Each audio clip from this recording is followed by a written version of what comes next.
Salve investidores, muito bom dia, boa tarde e boa noite para você aí que está sintonizado no canal Atrade. E hoje vai um vídeo bem rápido aí para vocês, falando sobre os principais resultados divulgados aí pela Suzano em relação ao quarto trimestre. E como eu disse que esse vídeo vai ser bem rápido, bora lá para a apresentação de resultados aqui da Suzano. Bom, para a gente começar, vamos dar uma olhada em alguns números destacados aqui pelos gestores da companhia lá na apresentação de resultados desse quarto tri. Primeiro, vamos começar aqui com a parte de volume de vendas. Nesse ano de 2023, eles fecharam aqui com 10,2 milhões de toneladas de celulose. Isso comparando aqui com o ano passado, né, o ano de 2022, são 10,6 milhões, ou seja, nesse ano eles fecharam aqui com um número um pouco menor em relação ao ano anterior. Vai lembrar, investidores, que eu estou falando para vocês aqui no ano de 2024, nós estamos em março de 2024. No entanto, os resultados do quarto trimestre são apresentados aqui no mês de março. O volume de vendas aqui de papel foi de 1,1 milhões de toneladas, comparando aqui com o ano anterior, que foi de 1,2, houve uma pequena queda, e os estoques de celulose estão atualmente no menor nível possível. A gente vai ver esses números aqui de vendas com mais detalhes lá na frente. Falando aqui de desempenho operacional, a gente percebe uma queda no EBITDA da companhia,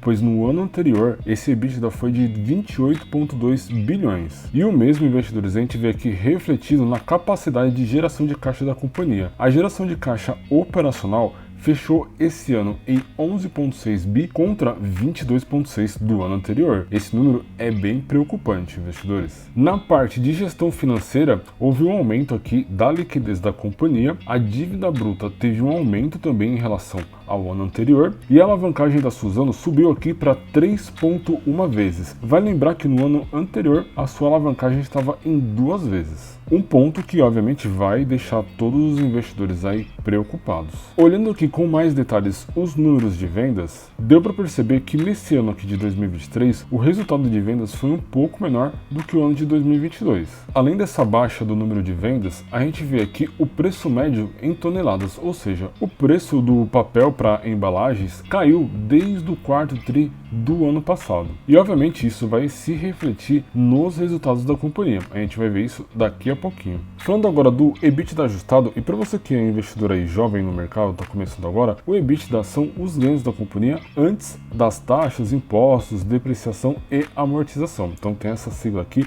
que é uma sigla em inglês para falar dos ganhos das empresas. O EBITDA ajustado fechou aqui em 577 milhões, comparado com o quarto tri do ano anterior, que fechou em 800, é uma queda relevante. E a margem EBITDA a gente vê que fechou aqui em 31%, contra os 39% do mesmo trimestre do ano anterior. Ou seja, investidores, aqui ao lado a gente percebe uma queda no EBITDA da Suzano e também uma queda na sua margem EBITDA. Assim como nós vimos lá na parte de papel para embalagem, a gente vai ver aqui na parte de celulose. O volume de vendas também teve uma queda nesse ano de 2023 comparado com o ano anterior. O preço médio da tonelada da celulose também caiu comparado aqui com o ano anterior, porém teve uma pequena melhora aqui nesse quarto trimestre.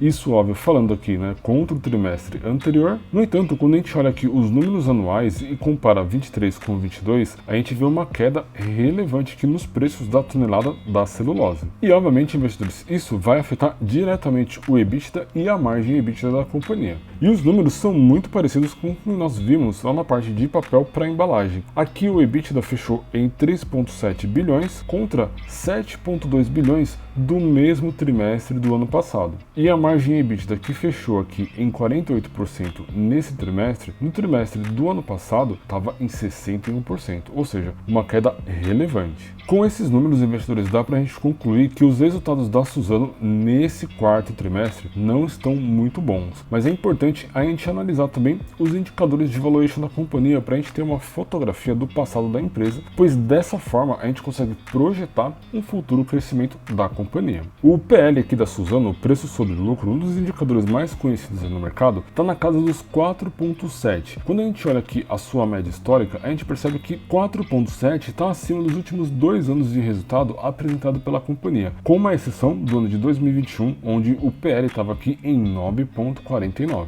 Eu vou descartar esses dados aqui, investidores, pois existe muita variação. Um PL de 132 em 2018, depois um negativo em 2019, realmente a companhia teve grandes problemas aqui nesse período, muita distorção de dados. Portanto, a gente considera aqui apenas os 3 últimos anos de dados aqui mais confiáveis que nós temos. Dessa forma, a gente consegue julgar o PL da Suzano como um PL relativamente baixo. Até porque, investidores, quando a gente olha aqui o PL da Klabin, que gira em torno de 9,47, comparado com a Suzano, que é uma companhia do mesmo setor daí da Klabin, e quando a gente olha aqui o histórico da Klabin, ela também veio aí de um passado onde o seu PL estava em 4,78, depois subiu para 8,57, a Suzano, com esse PL aqui de 4,73, pode estar representando para você, investidor, uma oportunidade de investimento. Mas vamos dar uma olhada nos próximos indicadores. Um outro indicador que eu gosto bastante é o P sobre VP, que também compara o preço, porém com o valor patrimonial da companhia. Olhando aqui seu histórico,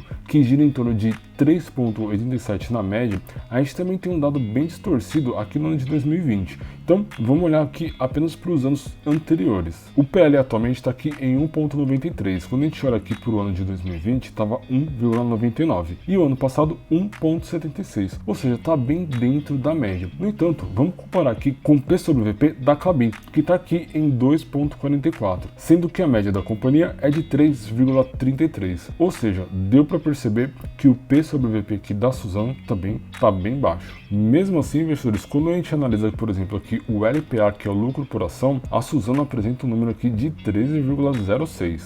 Ou seja, desde 2020 ela vem crescendo o seu lucro por ação. Quando a gente compara, por exemplo, com a Klabin, o indicador LPA da Klabin tem uma média aqui de 1,42. Atualmente a companhia está aqui em 2,56. Ou seja, a Suzano ela vem entregando bastante lucro por ação comparado com uma grande empresa do mesmo setor. Então é um outro indicador que mostra para nós investidores o potencial de crescimento aí do preço das ações da Suzano no longo prazo. Nós vimos atualizado lá na apresentação de resultados o indicador de endividamento, a dívida líquida sobre o EBITDA, que estava em 3,1. Aqui no site Status Invest ainda está em 3,55. Mas é importante destacar, investidores, que esse endividamento nem é tão alto para o setor de papel e celulose. Quando a gente olha uma companhia como a Klabin, por exemplo, a dívida líquida sobre o EBITDA dela está em 4,65. Ou seja, o endividamento aqui da Suzano está bem em linha com as companhias de celulose aí do mercado. Mas o que mais me impressiona são os indicadores de eficiência. A margem líquida aqui da Suzano está em 38%, o seu indicador de rentabilidade, o ROI, que é o retorno sobre o equity, traz para a gente aqui 40%,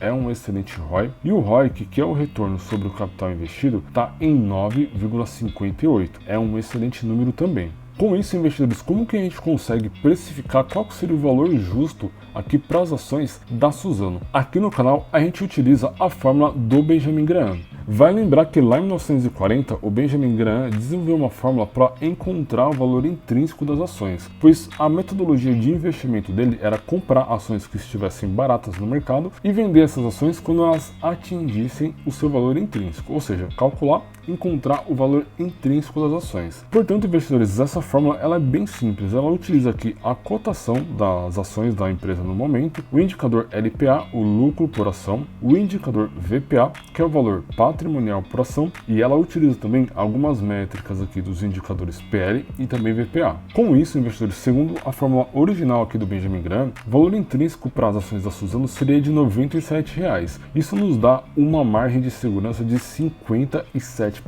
Vai lembrar que nesse quadro aqui eu tenho a fórmula original.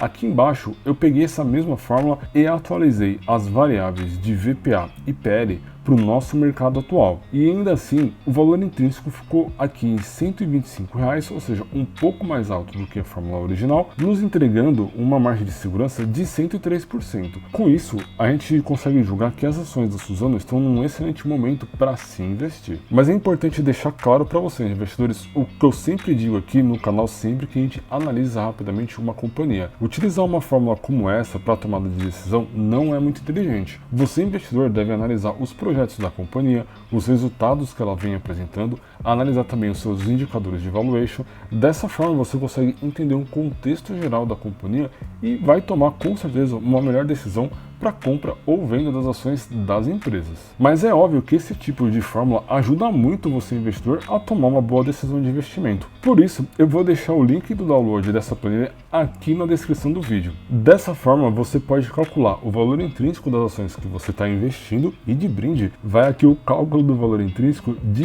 várias companhias que a gente vem analisando aqui no canal. Então, o link para download da planilha está aqui na descrição do vídeo. Dando sequência, investidores, um ponto importante que eu quero destacar para vocês é que essa análise que eu estou fazendo para vocês não é uma recomendação de compra ou de venda das ações da Suzano. O nosso objetivo aqui no canal é trazer informação para ajudar você a tomar uma boa decisão de investimento. Sendo assim, use essas informações com sabedoria e vai lembrar, não é indicação de investimento, tá? Bom, para vocês que já seguem o canal há bastante tempo, você sabe que a gente sempre calcula aqui o preço teto segundo o método Bars. Mas quando a gente olha o indicador Dividend Yield da Suzano, a gente percebe que ela não entrega um mínimo de dividendos para o método de investimentos do Luiz Barsi. Então, nesse vídeo, nós não vamos calcular o preço teto segundo o método Barsi. E antes da gente terminar o vídeo, deixa aí nos comentários o que você achou dessa análise. Você já tem Suzano dentro da carteira de vocês? Esse vídeo te ajudou a tomar uma boa decisão de investimento? Comenta aí que eu tô curioso para saber. E esse vídeo vai ficar por aqui. Se gostaram, deixa o like aí pra gente, isso nos ajuda muito a continuar a produzir esse tipo de conteúdo para vocês. Não se esqueçam de se inscrever no canal e também ativar as notificações. Para você aí que não me conhece, eu sou Leandro JP e esta aqui é a Tríade.